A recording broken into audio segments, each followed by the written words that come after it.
மத்திய கிழக்கு நவீன வரலாற்றில் 2026ஆம் ஆண்டு மார்ச் மாதம் 1ஆம் தேதி ஒரு இரத்தக்கரை படிந்த ஒரு நாளாக பதிவாகிக் கொண்டிருக்கிறது. அதே சமயம் ஒரு மாபெரும் அரசியல் மாற்றத்திற்கான நாளாக குறிக்கப்பட்டுள்ளது. ஈரானின் 36 ஆண்டுகால அசைக்க முடியாத பிம்பம், அதனுடைய உச்ச தலைவர் அயத்துல்லா அலி கமேனியின் மரணத்துடன் இன்று சுக்குநூறாக உடைந்துள்ளது. ராய்ட்டர்ஸ் நிறுவனம் ஆஸ்திரேலிய உளவுத்துறையை மேற்கோள் காட்டி வெளியிட்ட அந்த ஒரு வரிச்செய்தி, கமேனி கொல்லப்பட்டார், உடல் கண்டெடுக்கப்பட்டது, உலக பங்குச்சந்தை முதல் எண்ணெய் கிணறுகள் வரை அனைத்தையும் அதிர வைத்தது. அமெரிக்கா மற்றும் இஸ்ரேலின் கூட்டு நடவடிக்கையான ஆபரேஷன் எபிக் பியூரி என்பது வெறும் வார்த்தையான வான்வழி தாக்குதல் மட்டுமல்ல, அது ஒரு தொழில்நுட்ப யுத்தம். பிப்ரவரி 28ஆம் தேதி நள்ளிரவு தெஹ்ரானின் வடக்கு பகுதியில் அமைந்துள்ள கமேனியின் அதீத பாதுகாப்பு வளையம் கொண்ட இல்லம் குறிவைக்கப்பட்டது. அமெரிக்காவின் ஏஐ செயற்கை நுண்ணறிவு தொழில்நுட்பம் ஈரானின் S-400 ரேடர்களை முழுமையாக குருடாக்கியது. சைபர் நியூரல் ஜாமிங் மூலம் ஈரானிய வான் பாதுகாப்பு துறைக்குள் தவறான சிக்னல்கள் அனுப்பப்பட்டன. ஏவுகணைகள் பாயும் வரை அங்கு தாக்குதல் நடப்பதே ஈரானிய தளபதிகளுக்கு தெரியவில்லை. கமேனி தனது இரகசிய பதுங்குகுழிக்குள் செல்லும் முன்பே ஒரு பங்கர் பிளாஸ்டர் ஏவுகணை அவரது இருப்பிடத்தை தரைமட்டமாக்கியது. இன்று அதிகாலை சிதைந்த இடிபாடுகளுக்கிடையே அவரது உடல் கண்டெடுக்கப்பட்டதாக ஆஸ்திரேலிய ஊடகங்கள் செய்தி செய்துள்ளன. தாக்குதலுக்கு சில மணி நேரங்களுக்கு முன்பு கமேனி ஒரு ரகசிய விமானம் மூலம் ஈரானை விட்டு வெளியேற முயன்றதாக ஒரு பரபரப்பான தகவல் கசிந்தது. தெஹ்ரானின் ரகசிய இராணுவ ஊடுதளத்தில் ஒரு தனியார் ஜெட் விமானம் தயார் நிலையில் இருந்தது. ஆனால் அமெரிக்க படைத்துருப்புகள் ஈரானினுடைய வான்பரப்பை முழுமையாக தனது கட்டுப்பாட்டில் வைத்திருந்தது.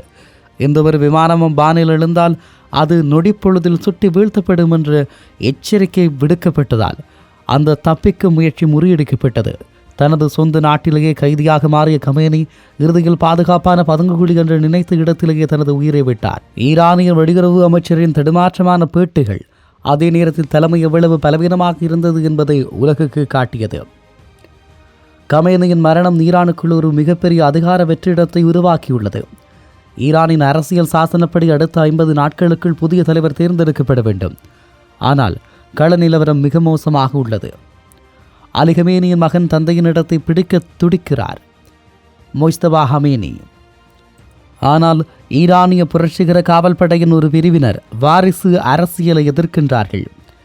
அதே நேரம் தெஹ்ரான், ஹிராஸ் மற்றும் இல்பகான் நகரங்களில் மக்கள் வீதிகளில் இறங்கி போராடத் தொடங்கியுள்ளனர். சர்வாதிகாரி ஒழிக என்ற முழக்கங்கள் விண்ணை பிளக்கின்றன. IRGCக்குள் இருக்கும் ஒவ்வொரு குழுக்களை தங்களுக்குள் மோதிக்கொள்ள தொடங்கினால் ஈரான் மற்றொரு சிரியாவாக மாறும் அபாயம் உள்ளதாக தெரிவிக்கப்படுகிறது.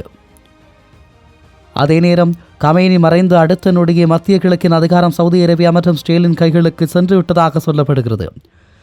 வளைகுடா நாடுகளில் ஈரானின் அச்சுறுத்தலை முறியடித்த சவுதி இனி இஸ்லாமிய உலகின் ஒற்றை தலைமையாக தன்னை நிலைநிறுத்தும் என சொல்லப்படுகிறது. ரியாத் மீது ஈரான் நடத்திய ஏவுகணை தாக்குதலுக்கு பிறகு சவுதி காட்டிய ஆக்ரோஷம் ராஜதந்திர வெற்றியை உறுதி செய்தது. தனது இருப்பிற்கே சவாலாக இருந்த கமேனியை வீழ்த்தியதன் மூலம் இஸ்ரேல் ஒரு வரலாற்று வெற்றியை பெற்றுள்ளது. லெபனானின் ஹிஸ்புல்லா மற்றும் காசாவின் ஹமாஸ் அமைப்புகளுக்கு செல்லும் நிதி மற்றும் ஆயுத விநியோகம் இனி முழுமையாக துண்டிக்கப்படும். இந்த தாக்குதலும் மரணமும் உலகின் பொருளாதாரத்தை ஒரு மிகப்பெரிய கேள்விக்குள்ளாக்கியுள்ளது. ஹார்முஸ் ஜலசந்தி பகுதியில் பதற்றம் நிலவுவதால் கச்சா எண்ணெய் விலை பீப்பாய்களுக்கு $140 தாண்டியுள்ளது. இது இந்தியா மற்றும் இலங்கை போன்ற இறக்குமதி நாடுகளுக்கு பெரும் பொருளாதார நெருக்கடியை தரும் என்று சொல்லுகிறார்கள். ஈரானின் முக்கிய கூட்டாளிகளான ரஷ்யாவும் சீனாவும் இந்த தாக்குதலை கண்டித்தாலும் அமெரிக்காவின் இராணுவ வலிமைக்கு முன்னால் அவர்களால் நேரடியாக களத்தில் இறங்க முடியவில்லை. இது உலக அரசியலில் அமெரிக்காவின் ஒற்றை வல்லரசு அந்தஸ்தை மீண்டும் உறுதிப்படுத்தி இருப்பதாக சொல்லப்படுகிறது. இப்படியாக இருக்கும்போது அயத்துல்லா அலி கமேனியின் மரணம் ஒரு தனிமனிதனின் முடிவு மட்டுமல்ல, அது ஒரு தீவிரவாத கோட்பாட்டின் முடிவு. 1989 முதல் மத்திய கிழக்கை தனது நிழல் கரங்களால் ஆட்டி படைத்து ஒரு சாம்ராஜ்யம் இன்று சரிந்துவிட்டது. நவீன தொழில்நுட்பமும் துல்லியமான உளவுத்துறையும் இணைந்தால் எவ்வளவு பெரிய கோட்டையும் தகர்க்கப்படும் என்பதற்கு ஆபரேஷன் எபிக் பியூரி ஒரு சாட்சியாக காணப்படுகிறது.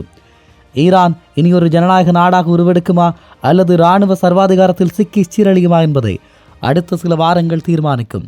ஆனால் ஒன்று மட்டும் உறுதி, பிப்ரவரி 28, 2026க்கு பிறகு மத்திய கிழக்கு மீண்டும் பழைய நிலைக்கு திரும்பாது என்பது மாத்திரம் உண்மையான ஒரு விடயமாகும்.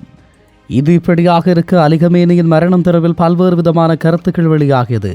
அலி கமேனி கொலை செய்யப்பட்டு விட்டார் என்று சொல்லி ஒரு தரப்பும், இல்லை அவர் பாதுகாப்பாக இருக்கிறார் என ஈரானுடைய ஆதரவு குழுக்களும் தெரிவித்து வந்தது. உண்மையில் இறுதியில் அலி கமேனி கொல்லப்பட்டு விட்டதாக ஈரான் அறிவித்தது. ஈரானின் 86 வயது உச்ச தலைவர் அயதுல்லா அலி கமேனி அமெரிக்க மற்றும் இஸ்ரேலின் கூட்டு இராணுவ நடவடிக்கையில் கொல்லப்பட்டதை ஈரானிய அரசு தொலைக்காட்சி இன்று அதிகாலை உத்தியோகபூர்வமாக அறிவித்தது.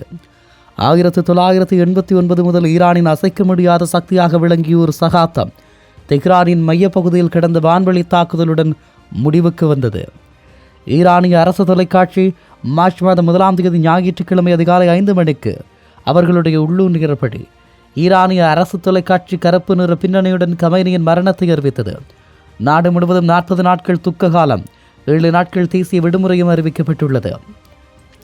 இஸ்ரேலிய பிரதமர் பெஞ்சமின் நெதன்யாகு கமேனி இனி இல்லை என்பதற்கான வலுவான ஆதாரம் எங்களிடம் உள்ளது என தெரிவித்தார். ராய்ட்டர்ஸ் செய்தியின்படி தெஹ்ரானில் உள்ள அவரது அலுவலகத்தின் இடிபாடுகளுக்கிடையே கமேனியின் உடல் கண்டெடுக்கப்பட்டது. ஈரானிய மக்கள் தங்கள் நாட்டை திரும்பப் பெறுவதற்கான மிகப்பெரிய வாய்ப்பு இது என அமெரிக்க அதிபர் டொனால்ட் ட்ரம்ப் இந்த மரணத்தை உறுதிப்படுத்தினார். பிப்ரவரி 28 சனிக்கிழமையன்று அமெரிக்கா ஆபரேஷன் எபிக் பியூரி என்ற பெயரிலும் ஸ்டேல் லயன்ஸ் ட்ரோர் என்ற பெயரிலும் ஈரானின் வான் பாதுகாப்பு மற்றும் இராணுவ மையங்கள் மீது தாக்குதலை தொடங்கின. செயற்கைக்கோள் புகைப்படங்கள் தெஹ்ரானின் மையப்பகுதியில் உள்ள கமேனியின் இல்லம் மற்றும் அவரது அலுவலக வளாகம் பாரிய ஏவுகணை தாக்குதலால் முற்றிலுமாக சிதைந்துள்ளதை காட்டுகிறது. இந்த தாக்குதலில் கமேனியின் மகள், மருமகன் மற்றும் பேத்தி ஆகியோரும் கொல்லப்பட்டதாக தி ஹிந்து செய்தி வெளியிட்டுள்ளது.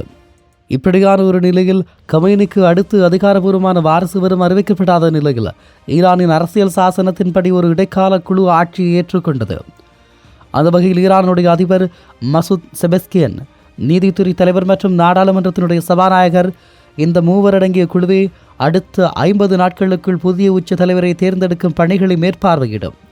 கமேனியின் மரணத்திற்கு பதிலடியாக ஈரான் வளைகுடா நாடுகளில் உள்ள அமெரிக்க தளங்கள் மீது ஏவுகணை தாக்குதல்களை நடத்தியுள்ளது. துபாய் சர்வதேச விமான நிலையம் மற்றும் தோகாவில் உள்ள பகுதிகளின் குண்டுவெடிப்பு சத்தங்கள் கேட்டதாக ராய்ட்டர்ஸ் செய்தி வெளியிட்டுள்ளது. இந்த மோதலால் கச்சா எண்ணெய் விநியோகம் பாதிக்கப்படலாம் என்ற அச்சத்தில் உலகளாவிய பங்குச் சந்தைகள் மற்றும் விமான போக்குவரத்து பெரும் சதிவை சந்தித்துள்ளது. இப்படியான இக்கட்டான சூழலில் மத்திய கிழக்கினுடைய முழு நாடுகளும் தங்களுடைய வான்பரப்புகளை மூடியிருப்பதாக அறிவித்திருக்கிறது. இந்த நிலைமையில் விமானங்கள் பறக்க முடியாது. ஹார்முஸ் ஜலசந்தி மூடப்பட்டுள்ளதால் கப்பல் பயணம் தடைபடுகிறது. ஆகவே உலகம் ஒரு பொருளாதார சிக்கலுக்குள் மாட்டிக்கொண்டது என்பதும் அயத்துல்லா அலி கமேனியின் மரணம் ஈரானுக்கு மாத்திரமல்ல உலக நாடுகளுக்கு ஒரு பெருஞ்சோதனையாக மாறியிருக்கிறது. காரணம், இந்த யுத்தம் இன்னும் தொடரப்போகிறது.